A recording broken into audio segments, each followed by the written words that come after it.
Hey Frag fam, what is going on? I hope you guys are all doing well today. Elliot here. Welcome back to the Fragrance Well. So for today's video, we're going to look at what I'm going to call some of my best discoveries for fragrances that I have added to my collection in the year 2025.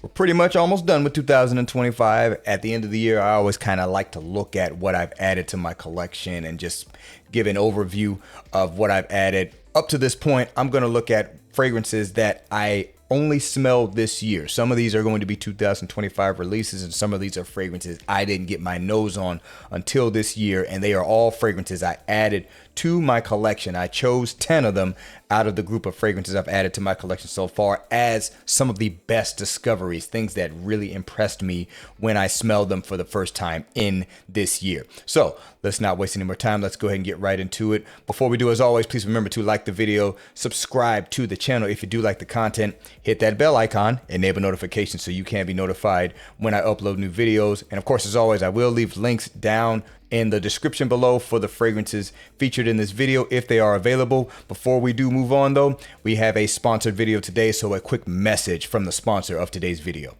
Do you like blending your fragrances together to create your own signature scent? Well, guess what? Scent Vista will allow you to do just that. Scent Vista allows you to create your own custom fragrances, therefore allowing you to create your own signature scent. What you'll do is you go to Scent Vista and you order an assortment of oils just like these, and then you can experiment and blend these oils until you find the perfect blend for yourself. You simply write down the recipe on a card just like this. You send it off to them and they'll send you the fragrance back in a bottle just like this. Your very own signature scent. Smell like nobody else, smell exactly how you want with Scent Vista. They are also offering my customers a 10% discount, which I'll put in this code right there at the bottom of the screen. If you want to create your own signature scent today, feel free to check out Scent Vista.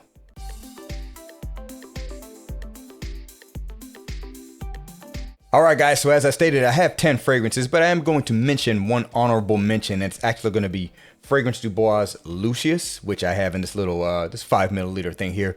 That's just about empty. I just about went through all of it. I actually have this fragrance on the way, but I didn't really want to wait to do it. So I'll go into more detail on that fragrance once it actually arrives and just, feature it in a future video. But I just wanted to point that one out because that was absolutely one of my best discoveries for this year. Now on to the first actual fragrance, which I'm going to present these pretty much in the order that I've added them to my collection. First one, Christian Provenzano Parfums. This is Ambre d'Or. Christian Provenzano Parfums Ambre d'Or. If I can get that to focus a little better, but anyway, we'll move on. So this fragrance, or really, first off, just the house in general, my local niche perfumery, La Jetée Perfumery, added this house this year. And these fragrances have been in existence for a while, so they're not necessarily new to the market, but they have been released to United States retailers. So a lot of people are getting their noses on them, yada, yada, yada. Out of the ones I smelled, I will say this is definitely one of the ones that impressed me. It really impressed my wife. And at my local niche perfumery, this one is the one that sold out first and seems to be the one that kind of captures a lot of people's attentions. This is basically a fresh amber fragrance. You get a little bit of a fruity characteristic to it. It's a little bit citrusy too. Overall, I do think this is more of an aroma chemical fragrance. I don't get a whole lot out of this that really smells a lot authentic, but it all blends to smell like a really easy to wear fragrance that is very, very likable. But in general, it's pretty much a fresh, slightly spicy, lighter amber fragrance. It does have that kind of slightly sweet, not rich and dense, lighter amber nature to it that, could work really well in warm weather, which me living in Florida is something that I can really, really use. But overall, yeah, this one doesn't necessarily smell like anything else on the market to me, because if I'm being honest, Christian Provenzano Parfums, there's a lot of fragrances that are very similar to other released fragrances. I think this one is, to me at least, doesn't really smell like anything else, but it's a really good scent, and I really was impressed by it. So once again, from Christian Provenzano Parfums, this is Ambre d'Or.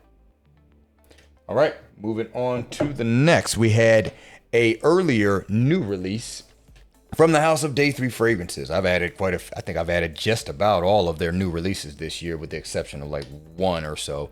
Anyway, this one is Tres Oros. Day 3 Fragrances, Tres Oros. This one really stunned me when I got it in. I bought this one. This was not sent to me by the brand. And this one really stunned me. I mean, first of all, it's a gourmand like scent. Or actually, it's pretty much a gourmand fragrance. In general, gourmand fragrances don't necessarily impress me to the point where I want to buy them. I may like how they smell. I may think they're done very well, but I'm not a heavy gourmand wearer. But this one is definitely an exception. Now, I have decanted out a little bit of that too, but I've worn this quite a bit as well. As you can see, there's a bit of a dent in there because I gave my father some of this fragrance. He likes a lot of the fragrances I have. Anyway, this one is the Tres Oros translates to three golds. The three golds are pineapple, honey, and plantains. All three of those elements are overall represented in this fragrance. You get the juicy fruitiness of the pineapple. You get this kind of rich, buttery density quality representing the plantain. And then you get this honey-like sweetness representing the honey. Overall, I think one way you could describe it is it kind of smells like a pineapple upside down cake or something of that nature.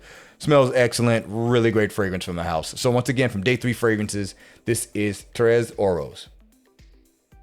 All right, next up. This one's coming from Ramon Monagal. This is going to be La Isla Blanca, and this is the Eau de Parfum version.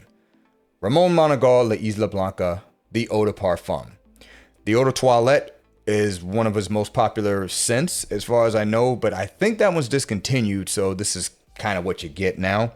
From what I've heard from people who are familiar with both, they said the Eau de Toilette was, overall a little bit brighter, so you could just say it's a concentration flanker, I guess.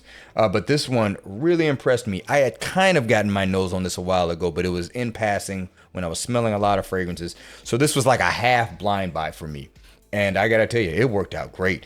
This pretty much smells like you were on a white beach somewhere, enjoying some tropical drink of some sort. This one has tartness to it. It's a little bit fruity. It's quite green. I really like that characteristic of it. And it is it got this kind of underlying woodiness that makes you feel like you're on an island somewhere. And if I'm not mistaken, La Isla Blanca translates to the White Island. So I think this is meant to be kind of like a destination fragrance. It's meant to transport you somewhere, and it is truly excellent. This was a really good buy for me this year, especially when you consider warmer weather fragrances or maybe even an addition to a vacation scent. So once again, from Ramon Monagal, this is La Isla Blanca Eau de Parfum. All right, moving on. This one was a blind buy that worked out really, really nicely. So always kind of got to cross your fingers on that kind of stuff. But anyway, this is from the house of Dar Al Tib, and this is Noon. Dar Al Tib Noon. All right, so the only reason I even know about this fragrance is pretty much via Equality Fragrances and his circle of people who he really knows a lot of high-end Middle Eastern fragrances that I otherwise just haven't heard of. I'm sure there's others out there that know about them too, but that is where I heard about this one from. So that's why ultimately it was a blind buy. I kind of heard a lot about this fragrance from other people, and I said, you know what, I'm just going to take a stab at it. It sounds interesting. The overall inspiration for this scent is sandalwood. That's kind of the main focus, but you do get some other stuff from it. You get some spice. I get some oud-like characteristics from it. There's a little bit of a floral quality as well. It's a little bit peppery. It is warm. I do get some amber-like notes from this as well. But this is giving a very luxurious, very smooth take on sandalwood that I do think you do not typically get from a lot of fragrances that kind of push sandalwood as their one of the main things you get from a scent. So it is excellent. It may be possible to get samples from this somewhere. I couldn't necessarily find one, but I'm not saying it's impossible. To be fair, I didn't look everywhere. I was willing to just go ahead and take a risk on this scent, but it turned out very, very well. And when it came in, it definitely impressed me. So once again, from Dar Al Tib, this is Noon. All right, moving on. So this one is going to be a testament to really some of the designer releases from this year. Now, this is the only one I've added so far, but I've smelled quite a few designer releases that I was actually impressed with. And mainly it's because many of them have kind of just started to move away, even if only slightly, from what they've been releasing for like a year straight. So that's why I was kind of impressed by them. And overall, I thought they were done well. This one's coming from Azzaro, and it is going to be Forever Wanted. Azzaro Forever Wanted. I haven't really bought into a lot of the wanted fragrances. Not that I didn't think they smelled good. I just didn't feel a need to have them. But I like what this one did. It definitely took a different direction from what they have just kind of been re-releasing over and over again, in my opinion. This one, you could say it's kind of like a more designer version of something like Tuscan Leather, mainly because it has the play on the raspberry and the leather. This one is leathery. It definitely has some fruity characteristics meant to represent the raspberry style of fruitiness. It's kind of got this underlying woody, warm, ambery nature to it. I think the note breakdown is one of those really simple ones. It's like raspberry, leather, and patchouli. I don't know if I get a whole, I think. Actually, you know what? It's not patchouli. It's cardamom. I do feel like I get some patchouli-like essence from this. The cardamom thing, I mean, I guess there's just a presence of spice here. I wouldn't necessarily say, oh, I get cardamom right off the bat from that. But all that being said, I was really impressed with how this smells. I like how this wears. I like how, to me at least, it does at least do something different from what just continues to be re-released. And as I stated before, there were a number of designer fragrances that I feel like did that this year, but I'm not going to name them all here because we're just going to be here forever. But if I add one, you'll see it eventually. So once again, from Azzaro, this is Forever Wanted. All right. Moving on, this one here, coming from a house that, again, we're giving some highlights to my local niche perfumery, La Jetée Perfumery. They added this house also this year. And this one just kind of came by way of me going in one day and saying, so what do you have that's new? I know you guys have added a lot of stuff. And they showed me this house, and it is from Filippo Sorcinelli. And this one here is called Opus 1144. Filippo Sorcinelli Opus 1144, which I've talked about quite a bit on the channel since I got it. The house, it's another one that is not new. It's been around for a while. Matter of fact, this is one of his oldest fragrances. I think it's from like 2015. But I was really impressed with this one in particular. So this is a powdery, spicy, warm, kind of dusty, earthy fragrance. Really plays into a lot of incensey notes and resins, maybe more so resins with this one. I said incense because a lot of his fragrances are centered around the note of incense. He takes a lot of inspiration from the church. So a lot of his fragrances play into that. Anyway, this one here, more so on the resins. And again, it's just this warm, kind of dusty, powdery smell that is a little bit unique. Some have said it maybe smells a little bit like Shalimar. I still need to double check on that. But this one here really stands out in my collection, and it is intoxicating to me. I actually tested it on my skin that day that I found out about it at the store, and I went on ahead and got it. I bought it right there, full retail. I don't even know if you can get this discounted, but I said, you know what? I gotta have that.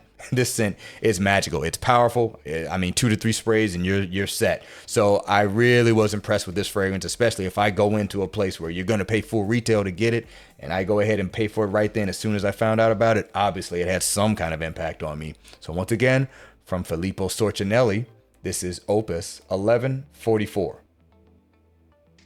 All right, moving on. We got another one from day 3. Hey, day 3 has had some awesome releases this year. You know, it is what it is. So this one here is going to be the previous most recent release because they just released another one. But this one here is Desert Rain. Day 3 fragrances, Desert Rain. And oh my goodness, is this scent awesome. Now to me, this is their mass appealing release. Whether that was the intent or not, I don't think really matters. I think that's what this scent is going to be for them for the time being. This one is fresh. It's got some tea-like notes to it. It has some like fresh, peppery, spicy notes. It has this kind of airiness to it. The name, I do think, has a little bit of appropriateness. I do get this kind of rain-like accord, you know, this airy, watery, rain-like thing going on. And then it does have an earthiness to it, but it does feel dusty. It feels sandy. So I think that plays into the whole desert thing. So rain in the desert, basically what you're getting here. And this scent is awesome. I do feel like this is something anybody can rock. I get pretty good longevity out of it. I see no situation where this fragrance would be inappropriate. So that's why I say this is their mass appealing fragrance. This is going to be their new crown jewel for the time being, as far as I'm concerned. So once again, from day 3 fragrances, this is Desert Rain. All right. Moving on. Got one from Creed. You probably at least know this one here because I was all over this one when it came out. I was really impressed by it. I did a whole first impressions and I was truly impressed by it. But anyway, once again, coming from Creed, this is going to be Oud Zarian. Again, Creed, Oud Zarian.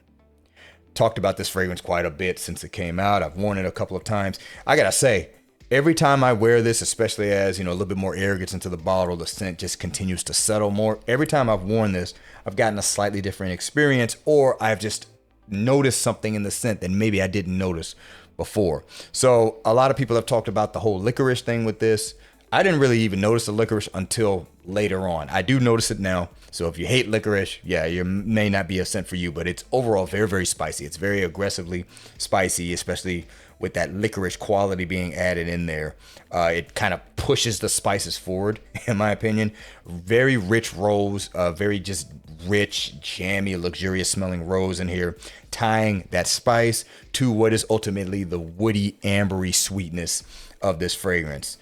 Uses a proprietary form of oud that is exclusive to Creed, but it pretty much smells somewhat similar to like a Thai oud or an oud from that region. I smelled a couple of ouds from Thailand, and there's another area I'm forgetting. I don't want to just throw a name out there, but there's another area where the oud can kind of smell like Thai oud as well. But I feel like that's pretty much the oud characteristic of this fragrance here. It's similar to that. There's also sandalwood notes. There's other woody notes. And the sandalwood nature, I didn't really notice until the last time I wore this. I'm like, oh, wow, I'm really picking up that good sandalwood they used in this as well. But yeah, overall spicy, woody fragrance, rose, pretty much a spicy oud rose fragrance that I think is excellent. Really impressed me when it came out. So once again from Creed, this is Oud Zarian. All right. Got one from Hugo Boss. Now, this is not a release from this year, but I didn't get my nose on it until this year. And so this is Boss Bottled Absolute. Hugo Boss Bottled Absolu. Did I say Absolute? Sorry, Absolu. I think I messed that up the first time. Anyway, this one here, I remember from last year, there were people really raving about this scent. They say that's definitely one of the best Boss bottles to come out. It's probably one of the best designer fragrances to come out in 2024. And I can definitely agree that if I compare what I smelled in 2024 to this one, I would have agreed with them for sure.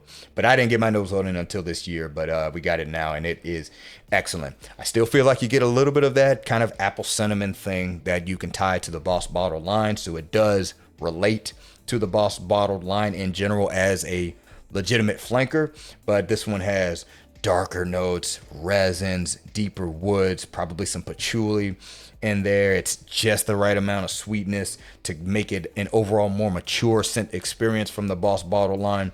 I think myrrh is really present in here, which I love myrrh in fragrances, and this is excellent. I got my nose on this, I think, at a Dillard's, and I was like, oh, finally, I can check this fragrance out. Let's see if all the hype is real. The hype was real, so I'm glad I added this one. Once again, from Hugo Boss, this is Boss Bottled Absolute. And I believe we got one more. Yep, we got one more. This one's also coming from Creed. This one may be a surprise, but I'll kind of go into why. So this is actually going to be Royal Princess Oud. Creed Royal Princess Oud. Now, if I'm not mistaken, this fragrance was released in 2015. I have been to countless Creed counters. The fragrance was there. I just never paid any attention to it. And it was never really presented to me either as something to check out. So I didn't get my nose on this until like a month ago. And let me grab a strip here. What happened was I was at a Creed event at my local Bloomingdale's, really featuring Oud Zarian. But what they were actually doing was highlighting all of their oud fragrances. They talked about Royal Oud, which that inspired me to just go ahead and buy Royal Oud because I was tired of putting it off. And then they also talked about this one, and I had never smelled this one, and I got my nose on it there, and I was blown away by it. I actually gave the Creed representative there that I know a little bit of a hard time because I was like, why did you never show me Royal Princess Oud? And you know what she said? She was like, but that fragrance is so old. I'm like, well, a lot of these fragrances are old. Anyway, I ended up just getting this one anyway. I thought it was excellent. It's a little bit more fruity than Royal Oud. I would say that the woodiness in here is a little bit more bold than Royal Oud because I think this was meant to be a follow-up to Royal Oud to some extent. But I think this scent is excellent. It may even smell a little dated. I don't know. And I don't know if anybody in the community per se has ever really talked about this scent. They could have at a certain point. But again, the fragrance is old. It is marketed to women. If you consider the male space in terms of fragcom, this is not one that really gets a lot of attention. Not saying women's targeted releases don't get attention in male fragcom, but I've never heard anybody talk about this, and I don't know if they ever have. All I know is that I was blown away by the scent and I wanted to have it. And it turns out it was a really good buy because my wife actually really likes this too. So I'm sure when she starts wearing fragrances again, she will definitely get some wear out of this one. So once again, from Creed, this is Royal Princess Oud. All right, guys, we're going to go ahead and wrap it up there. Let me know down in the comments, what are some fragrances you have gotten your nose on in the year 2025 that have really impressed you? I would love to see what you guys have to say. By the way, if you hadn't added them to your collection, you don't necessarily have to use ones that are in your collection. I just want to know what has really blown your mind in the year of 2025. Overall, I think I can say this has been a pretty good year of releases for fragrances. So I like the year 2025 from that standpoint. So thanks again for watching all the way into the end. I really do appreciate you guys. Please remember to be well and smell well. And I'll see you in the next episode of The Fragrance Well. Have a good one.